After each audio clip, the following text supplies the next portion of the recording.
Amen. Isang mapagpalang araw sa ating lahat mga kapatid at muli tayo ay makapagpapatuloy sa ating tema. Sa makikita natin na ang ating mga teksto ay nasa Romans chapter 9, 10, 10 and 11.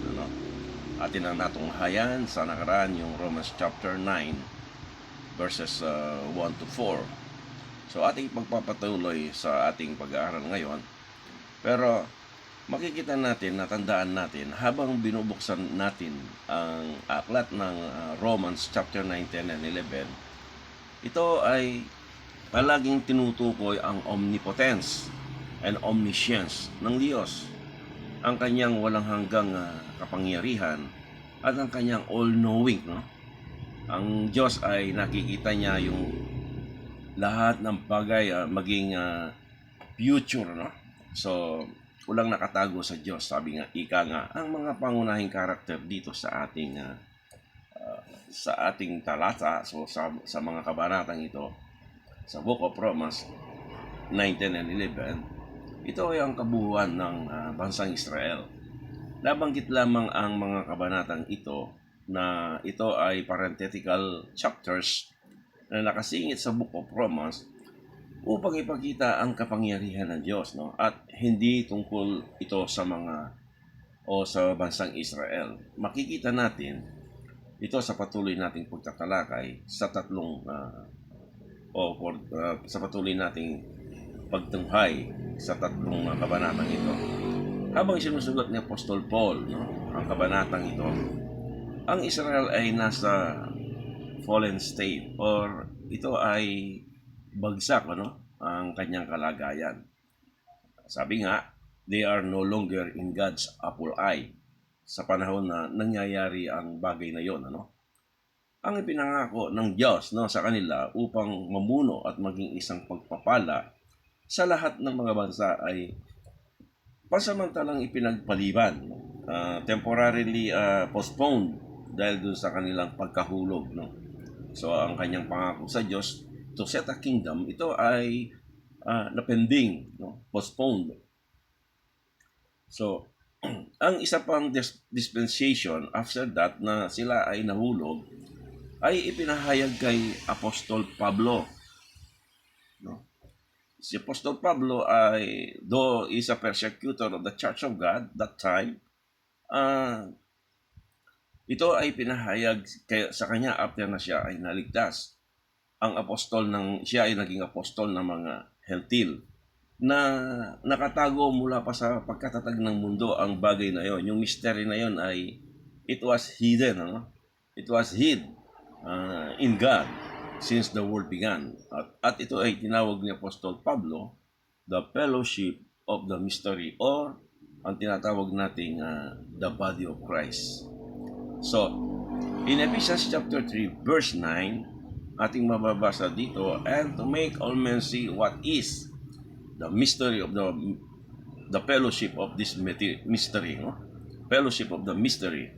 Ito yung pangunahing tungkulin na Apostol Pablo at ganoon din sa mga mananampalataya upang to make all men see what is the mystery, or the fellowship of the mystery, which from the beginning of the world had been hid in God, who created all things by Jesus Christ.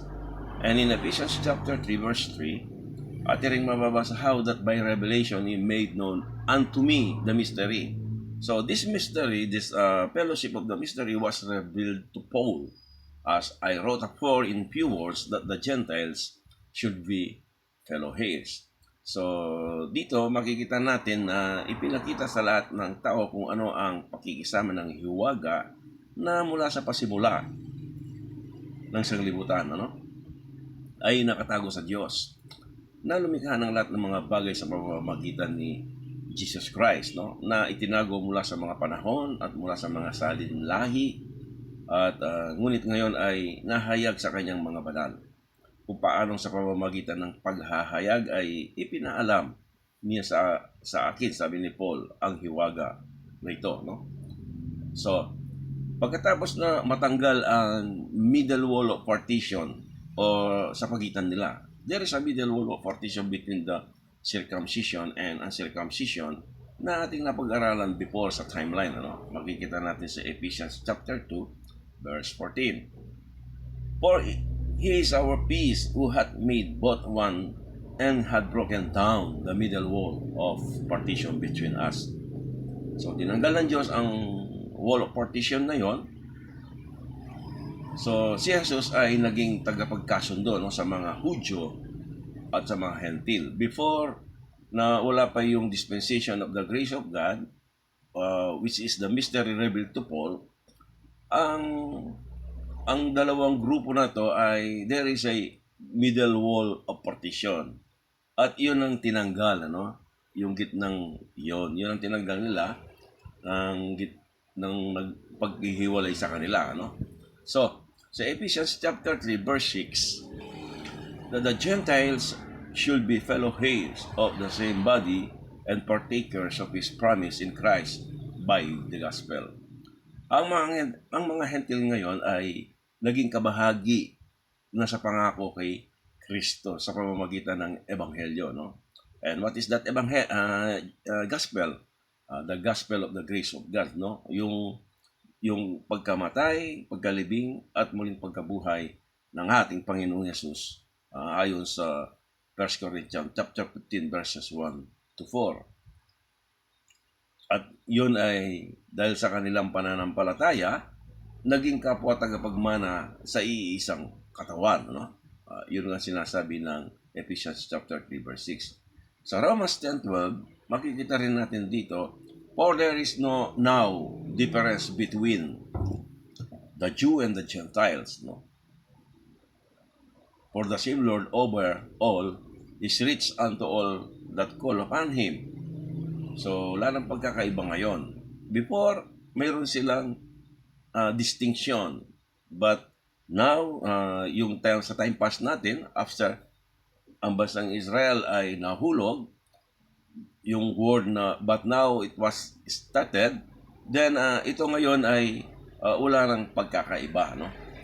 Makikita natin dito sa ating chart, sapagkat wala nang pagkakaiba ang Hudyo at ang Griego. Sapagkat ang iisang Panginoon sa lahat ay mayaman sa lahat na tumatawag sa Kanya. Kaya sa mga kabanatang ito ay maunawaan natin kung paano ang pakikitungo ng Diyos sa Israel.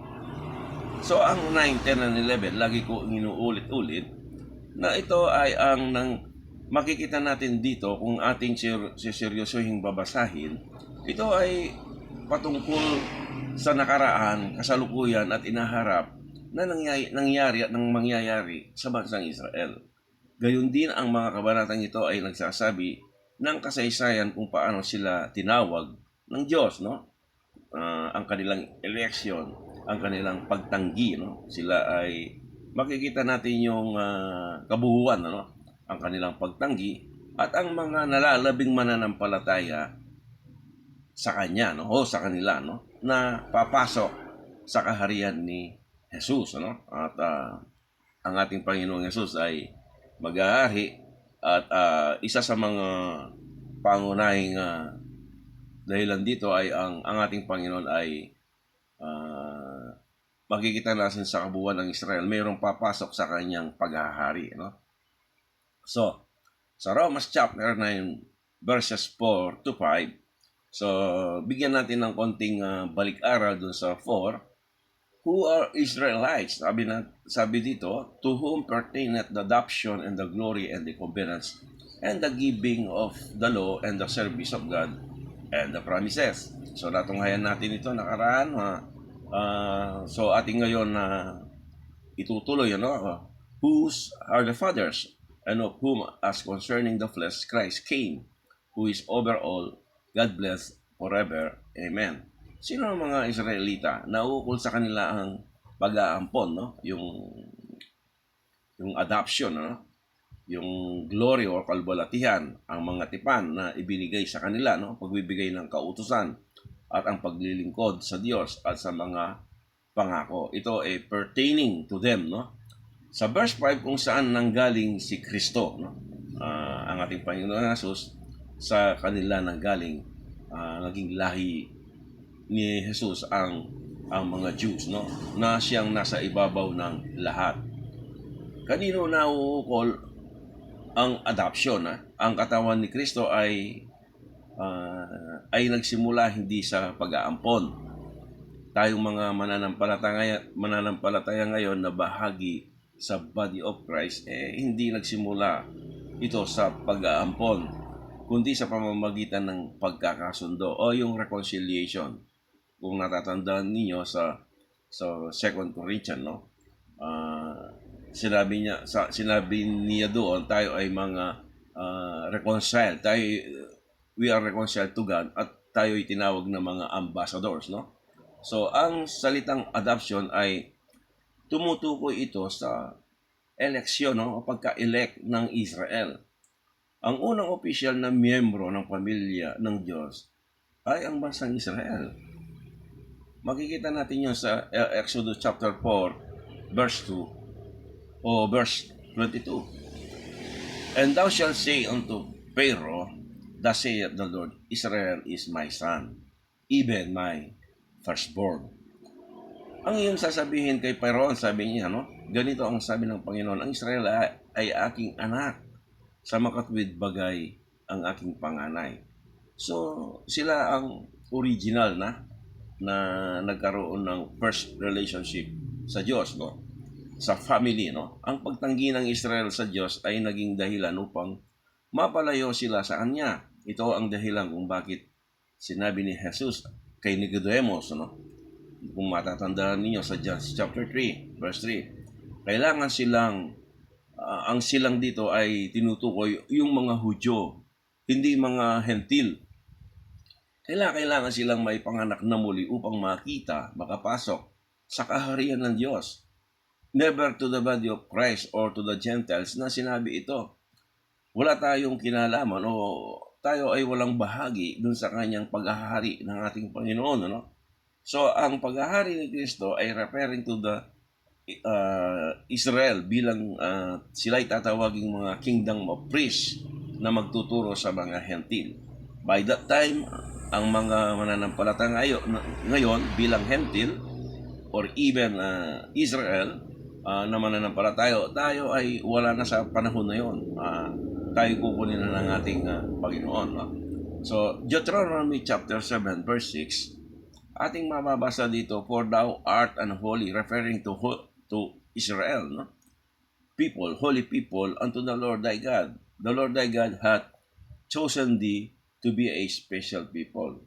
Yung mga language na ito, yung mga terms na ito is referring only to the people or to the nation of Israel.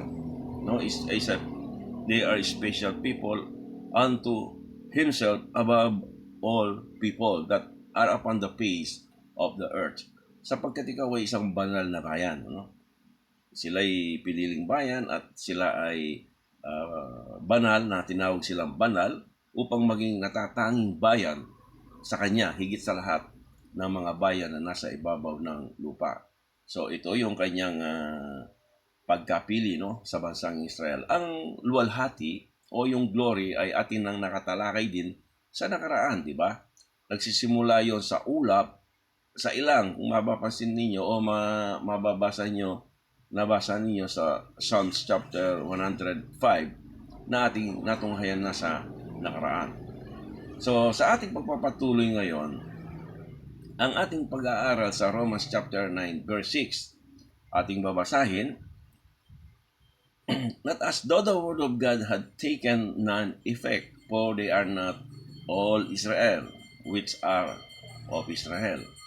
Hindi sa para bang ang salita ng Diyos ay walang bisa, sapagkat hindi silang lahat ay Israel, na mula sa Israel.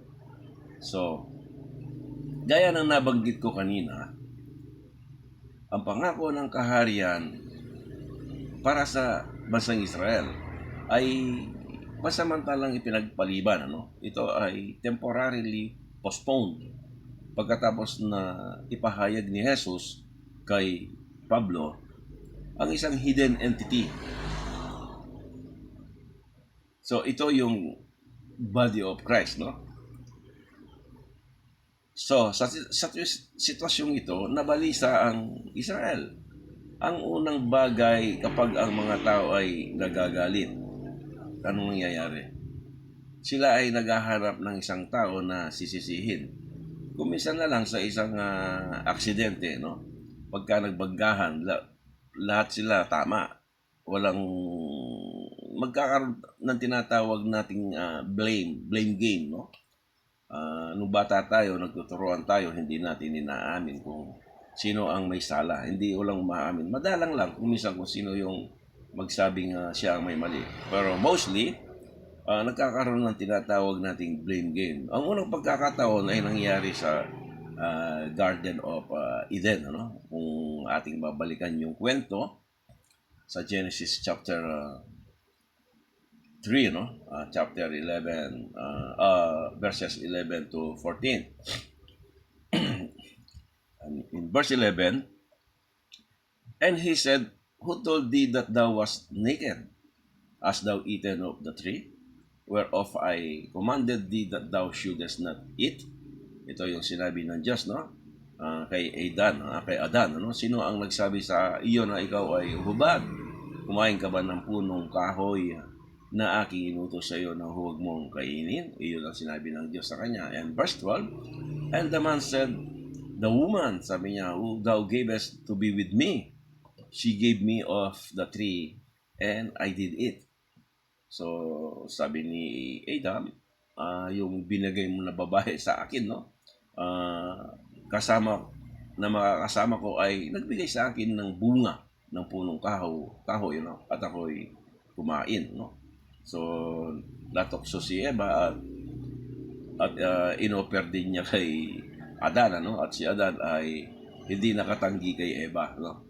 So, verse 13, and the Lord God said unto the woman, what is this that thou hast done? And the woman said, the serpent, no, beguiled me and I did it. So, itinuro ni Eva yung serpent at sinabi ng Panginoon Diyos, ano, sa babae, no? Ano ito yung ginawa?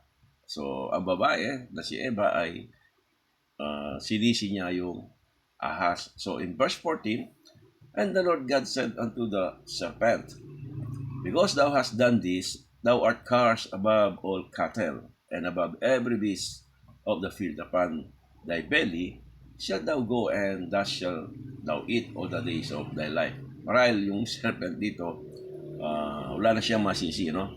At dahil siya naman yung nagtukso, no? Sabi ng Panginoon sa ahas, sapagkat iyong ginawa ito, ikaw ay sumpain ka sa lahat ng mga hayop. At sa lahat ng mga hayop sa parang, no, sa iyong tiyan ay lalakad ka at alabok ang iyong kakainin sa lahat ng mga araw ng iyong buhay. So, sa kabila ng mga pagpapala ng bansang Israel, sa Romans chapter 9 verse 6, ngayon ay tila hindi na mangyayari, no? Kaya ang kanilang sisisihin ay ang salita ng Diyos. So, ang kanilang pagka-postpone, ang hindi nila alam yun eh. So ngayon, sa kanilang pananaw ngayon, ang bansang Israel, sila ay na-prostrate. So ang kanilang ngayong sisisihin ay ang salita ng Diyos. Mapapansin natin sa Romans chapter 9 verse 6, that as though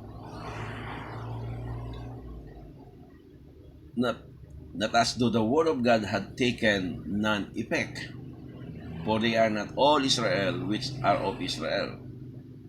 The word taken no effect. Hindi sa parabang ang salita ng Diyos, ika ni Apostol Pablo, ay walang bisa, sapagkat hindi silang lahat ay Israel na mula sa Israel. So, mapapansin natin dito na ang nangyayari ngayon sa panahon na yon, ang bansang Israel, sinisisi nila ngayon yung salita ng Diyos na walang epekto, walang bisa, no? So, itong mga pangyayaring ito ay makikita rin natin sa 2 Peter chapter 3. Ating babasahin in verse 3, knowing this first, that there shall come in the last days scoffers, walking after their own lust. Verse 4, and saying, where is the promise of His coming? So tinatanong nila, no, kung nasan ba yung kanyang pangako na siya ay muling babalik, no? Where is the promise of His coming, o ang kanyang pagpunta, no? For since the fathers fell asleep, all things continue as they were from the beginning of the creation. Same as is, no? Wala namang nangyari, no? Where is the promise of His coming, no? Sa 2 Peter chapter 3, no? So sabi niya rito na nalalaman mo na ito, na sa mga huling araw ay darating ang mga manunuya, no, na magsisilakad ayon sa kanilang sariling mga pita. At sinasabi nila, nasaan ang pangako ng kanyang pagpaparito? So sapagkat mula nang makatulog ang mga ama, yung namatay na yung mga forefathers, no, ang lahat ng mga bagay ay nagpapatuloy na gaya ng dati sa pasimula ng paglalang. So wala namang the same, no, wala namang nangyari, no. Muli dito nila kinu-question, no, yung salita ng Diyos, nasaan ang pangako ng kanyang pagdating. So dito, ang inireklamong ito ay pareho sa kanilang inireklamo sa Romans chapter 9 verse 6, ay hindi bilang salita ng Diyos na natutupad. These people, something they don't understand, no, na hindi sila lahat, no, ay Israel. Ang mga taong ito ay nagsasabing sila ay mga anak ni Abraham. Sinagot sila ni Pablo na hindi silang lahat ay Israel. Makikita natin yun sa Romans chapter 6, na thus though the word of God had taken none effect. So hindi sa walang bisa ang salita ng Diyos, kundi ang sabi niya rito, for they are not all Israel, which are of Israel. Sa kabuuan na ang inaakala ng mga taong ito, they are all seeds of Abraham. No? Sa John 8:31-33 ating babasahin, then said Jesus to those Jews which believed. Sino ba yon? Yung mga little flock, yung mga nanampalataya na munting kawan. Believe on Him, no? If ye continue in my word, then are ye my disciples indeed. Verse 32, and you shall know the truth, and the truth shall set you free. They answered him, we be Abraham's seed, and were never in bondage to any man. How sayest thou you shall be made free? So ito yung kanilang malakas na loob ng mga pharisaical Jews, no? Sabi nila, hindi kami sabi niya rito sa sinagot nila siya, no? Kami ay binhi ni Abraham, at kailanman hindi kami naging alipin ng sino man. Ang sabi ng mga ito, no? Paano sinasabi mo kayo'y magiging malaya, no? Iniisip ng mga taong ito na tiniyak nilang makakapasok sila sa kaharian ng ating Panginoong Yesus, no? Sapagkat sila ay binhi ni Abraham. So, huwag kailanman alipin sa sino man, at sabi niya, no? Nakalimutan nila ang lahat ng 4 na taong pagkaalipin nila sa Egypt. Ang mga taong ito, sa panahon natin Panginoong Yesus, sila sabihin siya, bakit sila sabi mo na kami ay naging alipin, no? Na hindi nakakalimutan na nila na sila ay naging alipin for 400 years, more than 400 years sa Egypt, no? During the Babylonian captivity, di ba? Doon sila na nasakop ng Babylonia, no? Then the Palestinians slavery, no, in promised land, no? Pagka sila ay tumalikod sa Diyos, sila ay aayahan ng Diyos sa kanilang mga kalaban, no? Sa Assyrian captivity, no? Subjection to Roman Empire. Ito yung mga bagay na ito, hindi nila nakita na sila ay naging alipin, no? O sila ay nasakop ng mga iba't ibang bansa kapag sila ay tumatalikod sa Diyos. Ang Diyos ay pinababayaan lang sila, no? Hindi nila alam na ang pagiging binhi ni Abraham ay hindi tiket. para makapasok sa kaharian ng Diyos, no? Ang pinagmamalaki nila that they are Abraham's seed, no? So, sa Luke chapter 12, verse 32, fear not, little flock. So, ito yung little flock na binabangkit natin dito. Ang nagsasalita dito, ang ating Panginoong Yesus. Fear not, little flock, for it is your Father's good pleasure to give you the kingdom. No? So, huwag kayong matakot, sabi niya, munting kawan, sapagkat kinalulugdan ng iyong Ama ang naibigay sa inyo ang kaharian. No? Sa Romans chapter 9:6, nataas do, no? The word of God had taken none effect, for they are not all Israel, which are of Israel. So, ang mga paracycle na Hudyo na ito ay naniniwala na sila ay binhi ni Abraham. Ay pinatunayan sila ni Apostol Pablo na hindi sila mga Israelita. Ating nang nabasa na nakita, no, sa Romans chapter 9 verse 6. So, in Romans verse 8, neither because they are the seed of Abraham are they all children, but not Isaac shall thy seed be called. So, at hindi rin sapagkat sila ay binhi ni Abraham ay sila'y lahat ay mga anak, no? Kundi kay Isaac ay tatawagin ng inyong binhi. So in verse 8, that is, they which are the children of the flesh, these are not the children.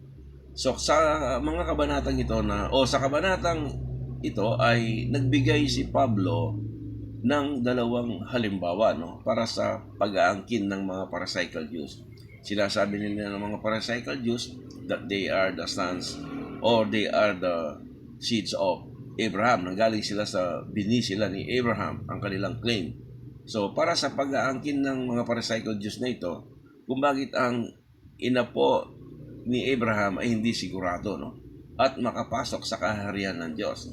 Pinagmamalaki din nila na pinagmamalaki rin sila na sila ay galing kay Isaac, no? So, ang dalawang halimbawang ito ay nagpapakita ng parehong nagmula sa pamilya ni Abraham. So, titignan natin sa mga talatang ito yung halimbawa na ibinigay ni Apostol Pablo na pinatunayan niya na they are not Israel, no? So, tignan natin at ating obserbahan, ano?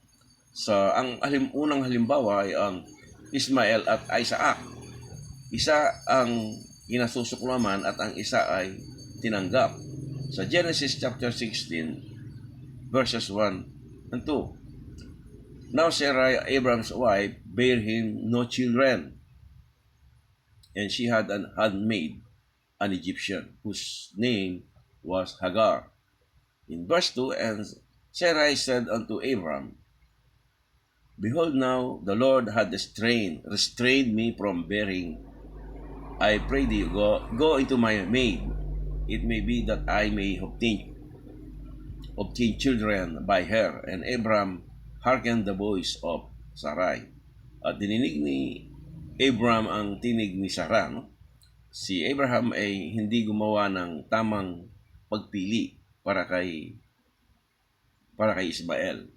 Si Ismael at ang kanyang mga inapo ay mga anak ng laman, hindi ang binhi ng pangako.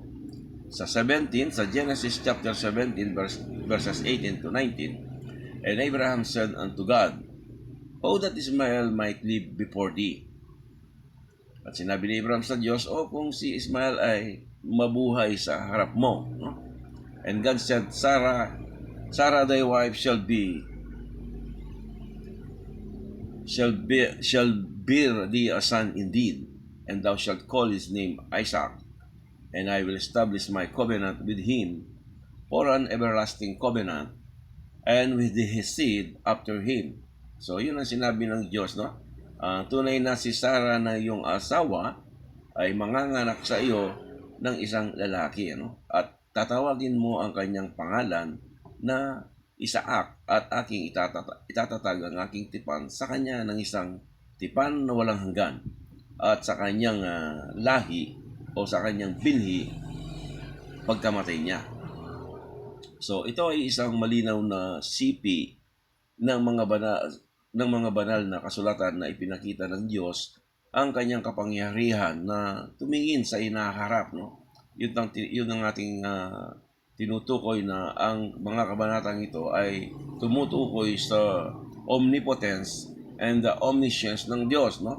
Yung mga sa kabanatang ito, no? So, makikita natin ang Diyos, ang kanyang kapangyarihan na tumingin sa inaharap at gumawa ng desisyon batay sa kung ano ang mangyayari sa inaharap. Yung divine foreknowledge ng Diyos, alam niya kung ano yung kanyang pipiliin o ano ang kanyang magiging desisyon sa mga darating na panahon. Hindi pinili ng Diyos si Ismael dahil dito nanggaling ang mga bansang Arabo, no? Diba? Ang Ismael, ang mga Arabs nation, doon sila nanggaling. Hindi si Ismael ang pinili ng Diyos. Sila ang naging pinakamapait na kaaway ng Israel mula sa araw na iyon na magpahanggang sa panahon natin, ano? Sa kasalukuyang panahon. Ang ISIS ay nagmula sa mga inapo ni Ismael at ang mga at magpahanggang ngayon patuloy ang giyera sa dalawang grupo na ito. Nasabi ko nga last time na hanggang ngayon, no, ang bansang Israel at ang bansang at ng mga kalapit bansa, no, sila ay nagkakaroon ng giyera, no, yung Palestinian, no, yung mga Hamas, no. Galatians chapter 4 verses 22 to 24. For it is written that Abraham had two sons. Ito yung halimbawa, no. The one by a bondmaid, the other by a free woman. So sapagkat nasusulat na si Abraham ay may dalawang anak. Ang isa ay sa aliping babae at ang isa naman ay sa malayang babae. Verse 23, but he who was of the bondwoman was born after the flesh. So yun ang tinatawag niya born in the flesh, na yung bondwoman, but he of the free woman was by promise. So hindi pala pangako yung sa born after the flesh, no? Itong si Ismael. Datapwat ang alipin ay ipinanganak ayon sa laman, ngunit siya sa malayang babae ay sa pamamagitan ng pangako. Which things are an allegory, no? For these are the two covenants, the one from the Mount Sinai, which degenerate to bondage, which is Agar, no? Ang mga bagay na ito ay isang talinghaga, no? Sapagkat ito ang dalawang tipan, isang mula sa bundok ng Sinai na nagsilang sa pagkaalipin na siyang Agar, no? Si Agar. For this Agar is Mount Sinai in Arabia, and answered to Jerusalem, which now is in bondage with her children, no? So, verse 26, but Jerusalem which is above is free, which is the mother of us all. So, ngunit ang Jerusalem na nasa itaas ay malaya na siyang ina nating lahat. For it is written, rejoice, verse 27, for it is written, rejoice thou barren that bearest not, break forth and cry. Thou that travailest not, for the desolate hath many more children than she which had an husband. Sapagkat nasusulat, magalak ka, ikaw na baog, na hindi nanganak. Sumigaw ka at sumigaw, ikaw na hindi nagdaramdam, sapagkat ang So, sabi niya rito na, verse 28, now, we, brethren, as Isaac was, are the children of promise. So, ngayon tayo mga kapatid, gaya ni Isaac, ay mga anak ng pangako. In verse 29, but as then, he that was born after the flesh persecuted him that was born after the spirit, even so it is now. So,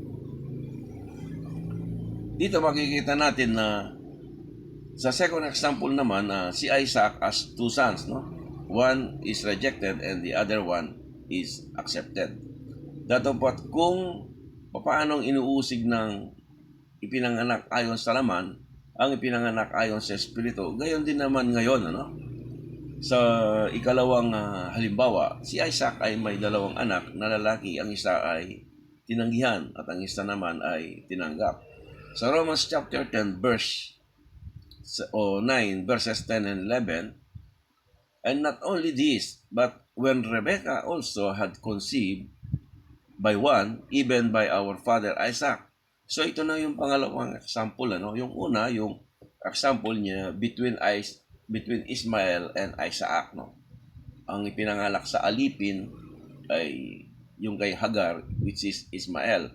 Hindi yun ang pinili ni Abraham. Pero ang pinili ng Diyos yung ipinanganak kay Sarah, no? Yun ay si Isaac, no? So yun ay yung seed of promise. So yung pangalawang example makikita natin dito. So verse 10, and not only this, but when Rebekah also had conceived by one, even my father Isaac. At hindi lamang itong ngunit ng si Rebekah ay naglihi rin sa isa, maging sa ating amang si Isaac. So verse 11, sa Romans chapter 9 verse 11, for the children being not yet born, neither having done any good or evil, the purpose of God according to election might stand, not of works, but of Him that calleth. Sapagkat ang mga anak ay hindi pa ipinanganganak, ni hindi makagawa ng anumang mabuti o masama, upang ang layunin ng Diyos ayon sa pagkahirang ay manatili, hindi sa mga gawa, kundi sa Kanya na tumatawag. Ang mga pinili ng Diyos noong nakaraan ay hindi ito nakabatay sa mga talento ng tao, kundi sa Kanyang soberanong kalooban, ano? Dahil siya ay Diyos, alam niya yung inaharap. Tinanggihan si Esau, tinanggap si Jacob. Bakit? Nasulat na si Jacob ay minahal ko at si Esau ay aking kinasusuklaman. So, mula kay Esau, nagmula ang pinakamapait, no? Ang pinakamasama, ang pinakamapagiganti sa lahat ng mga kaaway ng Israel. Pinatunayan ito ng kasaysayan gaya ng sinabi ko kanina, no? Parehong si Ismael at si Esau ay nagpakita ng matinding puot laban sa plano, no? At layunin at programa ng Diyos. Ito yung mga lahi ni Ismael at ni Esau, no? Ngunit kapwa nagpakita ng pagmamahal sina Isaac at Jacob sa mga bagay na tungkol sa Diyos. Ang kawili-wiling bagay sa parehong mga kaso, ang kanilang mga ama, no? Sina Abraham at Isaac ay nakiusap sa Diyos na bigyan ng pagpapala ang maling anak. So, tignan natin sa mga talatang ating susunod na ating babasahin, no? So dito, tingnan natin si Abraham at si Isaac, ang kanilang pakiusap, no, sa Diyos na bigyan ng pagpapala ang kanilang naging desisyon, no? So, sa Genesis chapter 17 verse 18, and Abraham said unto God, how that Ismael might live before thee. Sinabi nga ni Abraham sa Diyos, o kung si Ismael, sabi niya, ay mabuhay sa harap mo. Ito ang nasa puso ni Abraham, nang pagpalain si Ismael na wala sa plano ng Diyos, no? Wala sa plano ng Diyos. So in Genesis chapter 27 verse 1, tayo magbabasa.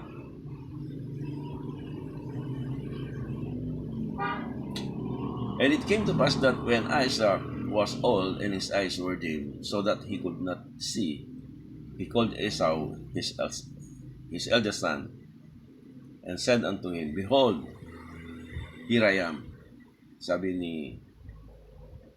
in verse 2 and 3, and he said, behold, now I am old, I know not the day of my death. Now Therefore take, I pray thee, thy weapons, thy quiver, and thy bow, and go out to the field and take me some venison. In verse 4, and make me savory meat, such as I love, and bring it to me, that I may eat, that my soul may bless thee before I die. So dito, ayon sa mga talatang nabasa, nangyari nga na si Isaac ay matanda na, no? At ang kanyang mga mata ay malabo na. Ano pat siya hindi na nakakakita, ay tinawag niya si Esau, no? Ng kanyang panganay. At sinabi sa kanya na matanda na nga siya at hindi na siya magtatagal. Marahil yung tao pag matanda na siya, nararamdaman niya yan sa sarili niya, no? Nagpahuli siya ng usa sa parang upang ipagluto siya ng masarap na karne na kanyang kinagigiliwan, gaya ng kanyang ibig, ano? At dalhin sa kanya upang kanyang makakain at pagpalain siya bago mamatay si Isaac. So in verse 30 to 41, in verse 30, and came to pass as soon as Isaac had made an end of blessing Jacob. So nangyari yon, ang basahin na lang ninyo yung kasi yung kwento na si Isaac at saka si Jacob. Si Jacob ay narinig din yung pag-uusap nila o naikwento sa kanya ng kanyang ina upang siya ay utusan din na kumuha ng usa, no, na kanilang halaga, no, o tupa, no, sa kanilang bakuran upang iyahin sa kanyang ama. And it came to pass as soon as Isaac had made an end of blessing to Jacob, no, and Jacob was yet scarce gone out from the presence of Isaac his father, that Esau his brother came in from his hunting. So in verse 31, and he also had made savory meat, and brought it unto his father, and said unto his father, let my father arise, and eat of his son's venison, that thy soul may bless me. Verse 32, and Isaac his father said unto him, sabi niya, who art thou? And he said, I am thy son, thy firstborn Esau. 33, and Isaac trembled very exceedingly, and said, who? Where is he that hath taken venisons and brought it me? And I have eaten of all before thou camest. Sabi niya, no? And have blessed him, and he shall be blessed. Siya ay pagpapalain, no? And when Esau heard the words of this father, he cried with a great and exceeding bitter cry, and said unto his father, bless me, even me also, O my father. And he said, thy brother came with subtlety, and had taken away thy blessings. And he said, is not he rightly named Jacob? For he had supplanted me 2 times. He took away my birthright, and behold, now he hath taken away my blessing. And he said, hast thou not reserved a blessing for me? Sabi niya sa kanyang ama, no? And Isaac answered and said unto Esau, behold, I have made him thy lord, no? And all his brethren have I given to him for servants. And with corn and wine have I sustained him. And what shall I do now unto thee, my son? And Esau said unto his father, hast thou but one blessing, my father? Bless me, even me, O my father. And Esau lifted up his voice and wept. So makikita natin dito sa verses na ito, sa 30-38, pagkatapos na mabasbasan nga ni Isaac si Jacob, at bahagya pang makaalis na si Jacob, dumating si Esau, no, ng kanyang kapatid mula sa kanyang pangangaso. Siyempre si Jacob nagprepare lang, hindi naman siya ng aso, nagprepare lang siya ng mga kanyang alaga, no. At siya rin ay gumawa ng masarap na pagkain upang ihahin at pagpalain siya ng kanyang ama. At sinabi sa kanya ni Isaac na kanyang ama, sino ka? At sinabi niya, ako ang iyong anak, ang iyong panganay na si Esau, no. At si Isaac ay nanginig na mainam, no, at nagsabi, sino ang kumuha ng usa at dinala sa akin at aking kinain ang lahat bago kadumating at pinagpala ko siya, oo at siya ay pagpapalain. At nang marinig ni Esau ang mga salita ng kanyang ama, siya ay sumigaw ng isang malakas at totoong mapait na hiyaw. No? At sinabi ni Jacob sa kanya, dumating ang iyong kapatid na may daya. No? At dumating siya, sinabi ni Isaac sa kanya, dumating ang iyong kapatid na may daya at inalis ang iyong pagpapala. At kanyang sinabi, hindi ba matuwid ang kanyang pangalang Jacob sapagkat kanyang inalinhan ako nitong 2 ulit. Sabi niya, kanyang inalis ang aking pagkapanganay at narito, ngayon ay inalis niya ang aking pagpapala. At sumagot si Isaac at sinabi kay Esau, narito ginawa ko siyang Panginoon mo. Ang lahat ng kanyang mga kapatid ay ibinigay ko sa kanya ng mga alipin at ng trigo at ng alak aking inalayayan, no? Siya. At ano ang gagawin ko ngayon sa iyo, anak ko? So, ito yung favorite son ni Isaac, no? Si Esau, no? At sinabi ni Esau sa kanyang ama, mayroon ka pa bang isang pagpapala, ama ko? Pagpalain mo ang aking o pagpalain mo rin ako, maging ako rin, no? O aking ama. At inilikas ni Esau ang kanyang tinig at umiyak. So, napakahirap nun, ano? Yung para sa kanya na napunta kay Jacob. Ito ay mayroong mga, sa plano ng Diyos, ay nakaayon, ano? Yung nangyari kay Jacob, no? And in verse 39, makikita natin, and Isaac his father answered and said unto him, behold, thy dwelling shall be the fatness of the earth and of the dew of heaven from above. And by the sword shalt thou live, and shalt serve thy brother. And it shall come to pass, when thou shalt have the dominion, that thou shalt break his yoke from off thy neck. In verse 41, and Esau hated Jacob because of the blessing, no? Wherewith his father blessed him. And Esau said in his heart, the days of my mourning for my father are at hand. Then will I slay my brother Jacob, no? At si Isaac na kanyang ama ay sumagot at nagsabi sa kanya, narito ang iyong tahanan, sabi niya, ay magiging sa katabahan ng lupa at ng hamog at ng langit mula sa itaas, at sa pamamagitan ng iyong tabakay mabubuhay ka. Kinapautan nga ni Esau si Jacob dahil sa pagpapalang ibinasbas sa kanya ng kanyang ama. At sinabi ni Esau sa kanyang puso, malapit na ang mga araw ng pagdadalamhati sa aking ama. Kung magkagayoy, papatayin ko ang aking kapatid na si Jacob, no?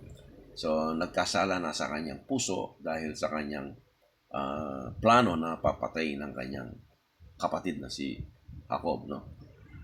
So, dito sa binibigyan ni Jesus Christ ng pagkakataon ng Israel na magsisi, no? Na baguhin ang kanilang pag-iisip tungkol sa kung sino siya at ang mensahe tungkol sa kaharian ng ipinangako niya na itatatag, no? Upang ang Israel ay maging isang pagpapala sa lahat ng mga bansa sa mundo. Na si Jesus Christ ay dumating upang tuparin ang mga pangako na ginawa sa Israel. Na si Jesucristo ay isang ministro, no? That Jesus Christ was a minister, no? Sa Israel, no? Sa pagtutuli para sa katotohanan ng Diyos upang pagtibayin ang mga pangako na ibinigay sa mga ninuno, no? So, magbabasa natin yung sa Romans chapter 15 verse 8. Yan ang dahilan kung bakit binibigyan ni Jesus ang tagubili ng kanyang mga alagad na huwag pumunta sa mga hentil. So, ang pinaka-instruction ng ating Panginoong Jesus that time ng kanyang ministry na huwag silang pupunta sa mga hentil dahil hindi pa oras para sa kanila. There is a plan and purpose and there is a definite time for the blessing, no? Ang bansang Israel, ang layunin ng Diyos para sa kanila to be a blessing to all nations, at sila ay magiging kingdom priest. Ngunit hindi sila naniwala sa kanya. Sa halip ay pinatay si Jesus at ipinako sa krus, di ba? Kung natatandaan nyo sa ating mga talata na siya ay ipinapako doon sa cross, no? At ang isang pagpapaliwag ng awa ay ibinigay sa bansang Israel. Yung red arrow na yan, yun ang tinatawag nating pagpapaliwag ng awa. Kung maaalala ninyo yung parable of the fig tree, which is 1 year, no? From 33 AD to 34 AD. So from the death of Christ until the death of Stephen, na nung siya ay patuwin, no? Or pinatay sa pamamagitan ng pagbato sa kanya in Acts chapter 7. Pagkatapos ay sinulat ni Pablo itong kabanata 9, 10, and 11. So ito yung time na kung saan naisulat ni Apostol Pablo ang kabanata 9, 10, and 11 during the transition period. Mayroong transition period between this pagkaligtas ni Apostol Pablo at ang revelation ng mystery ng Diyos, no? Which is the church, the body of Christ. So, sabi niya doon sa Romans chapter 9, nung verse 11, sabi niya, ang krus ay isang katitisuran, no? Para sa kanila na dapat silang mahulog. Sabi pa nga, huwag sana ngunit sa pamamagitan ng kanyang pagkatisod ay dumating ang kaligtasan sa mga hentil. Yan ang nangyari sa Romans 9, 10 at 11. Matapos malaman na walang pakinabang ang pagiging bahagi ni Abraham, ang unang bagay sinabi nila na ang Diyos ay hindi matuwid. So, ngayon nakita ng bansang Israel na ang kanilang pagiging binhi ni Abraham, ito ay walang pakinabang, walang pakinabang, dahil hindi sila, makikita natin yung promise ay naka-Isaac, no? Hindi kay Ismael. Yung promise nandun kay Jacob, hindi kay Esau, sapagkat yun ang pinili ng Diyos, no? So ngayon sa Romans 9:14, sabi niya rito, what shall we say then? Is there unrighteousness with God? God forbid. Sabi ng Apostol Pablo, what shall we say then? Sabi niya, is there unrighteousness with God? Mayroon bang righteousness sa Diyos? Ano ang ating sasabihin? Mayroon bang kalikuhan sa Diyos? Pinagbabawal ng Diyos sa decision ganawa niya kina Ismael at Esau, no? Mayroon bang kalikuhan sa Diyos? Ang Diyos ay liwanag, dalisay, perfecto, at walang kalikuhan, sa Kanya. Sa Romans chapter 9 verse 15, for he saith to Moses, I will have mercy on whom I will have mercy, and I will have compassion on whom I will have compassion. Makikita natin sa talatang ito, ang sabi niya, sapagkat sinabi ko niya kay Moses, ako ay mahahabag sa aking kahabagan, at ako ay mahahabag sa aking kakahabagan. At ito'y direkta rin sinabi ang talatang ito sa Exodus chapter 33 verse 19. Sabi niya, and he said, I will make all my goodness before thee, and I will proclaim the name of the Lord before thee, and I will be gracious to whom I will be gracious, and will show mercy on whom I will show mercy. Ang kanyang sinabi dito sa talatang ito, aking ipaparaan ang lahat ng aking kabutihan sa harap mo, at aking papahayag ang pangalan ng Panginoon sa harap mo, at ako'y magiging mapagbiyaya sa aking paghahabagan, at ako'y magpapakita ng awa sa aking pagpapakitaan ng awa. Yan ang hatol sa Israel pagkatapos nilang gumawa ng tininaw na tinunaw na imahen, na nang wala si Moses, no. Sila'y gumawa ng isang molten calf, no, habang nakikipagpulong sa Diyos sa bundok ng Sinai. Ang mga talatang ito ay ginamit ng mga Armenian, yung mga Armenian group, the doctrine of election. Sabi nga nila na ang ilan ay mapupunta sa hell at ang iba naman ay sa langit. So, tandaan natin, ang konteksto rito, ito ay hindi, ang konteksto dito, ito yung pagbagsak ng bansang Israel. Inuulit ko lagi yan, para kahit pa paano magkakaroon tayo ng makikita natin, ang kontekstong ito ay during the fall of Israel at hindi ang iglesia ang katawan ng ating Panginoong Yesus. Ang konteksto dito hindi yung church the body of Christ. Wala pa rito yung church the body of Christ. That time, ang isiningit ni Apostol Pablo doon sa Book of Romans, which is the chapters 9, 10, and 11, ang tinutukoy niya rito ay ang nakaraan, kasalukuyan at ang mangyayari sa inaharap sa bansang Israel. At the same time, to show is omnipotence and omniscience of God, no? Yung sa Romans chapter 9, 10, and 11.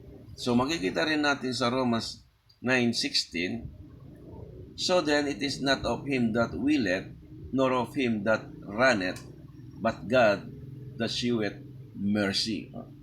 So God's choice is in this present dispensation to them who just believe by the finished work of Christ at Calvary.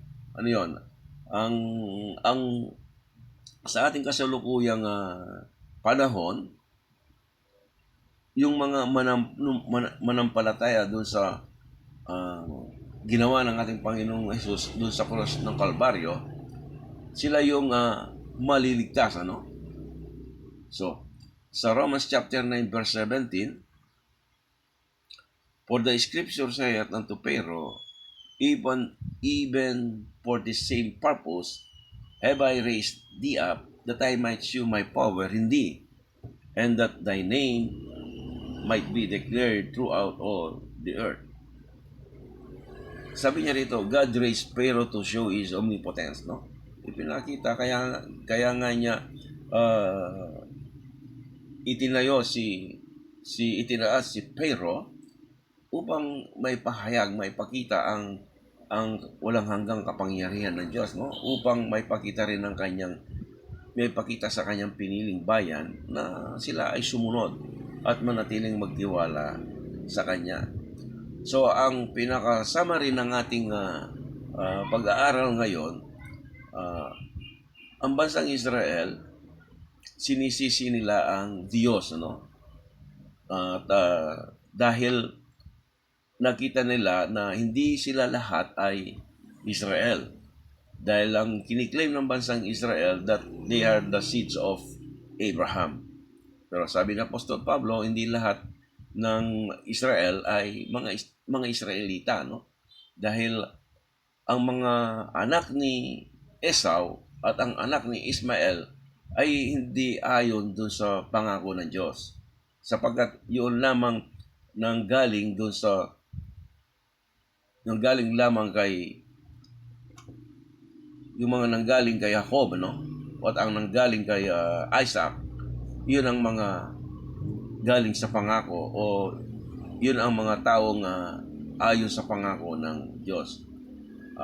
Pasamantala, hanggang dito na lang muna tayo, mga kapatid, at sa susunod ay itutuloy ang ating pag-aaral. Maraming salamat at nawa iyong pag-pray ang aking pagtalakay sa ating Bible study na ito. So, let us pray. Lord, maraming pong salamat sa pagkakataong ito na kami ay nakapagpatuloy sa aming pag-aaral sa iyong salita. Nawa patuloy kong dalangin na ikaw ang magpala sa programang ito at patuloy bigyan niyo kami ng kaunawaan at malawak na kaisipan at open mind sa aming pag-aaral na ito. Bless niyo po itong programang ito at maging channel of blessing sa maraming makakasumpong o sa mga taong makapanood sa mga sa aming mga pag-aaral na ito. Maraming salamat sa inyo sa pangalan ng aming Panginoon Yesus. Amen. Amen.